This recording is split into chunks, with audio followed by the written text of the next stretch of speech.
A food delivery service app claims that the distribution of the days of the week that a sample of 500 people order food should be distributed as they are in the third row. A research group randomly selects 500 people and records which day of the week they order food.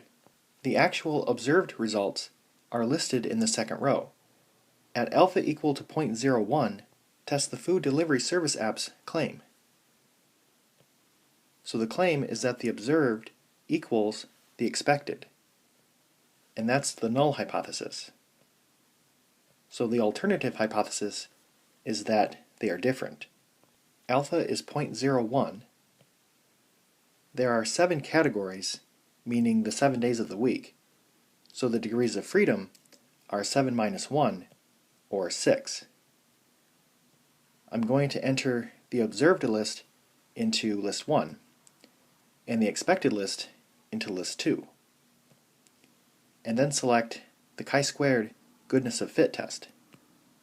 So the observed is list 1, the expected is list 2, we have 6 degrees of freedom, and now we can press calculate. So chi-square is 17.60, and the p-value is 0.0073. So the picture looks like this, and the p-value is less than alpha. So we reject the null hypothesis.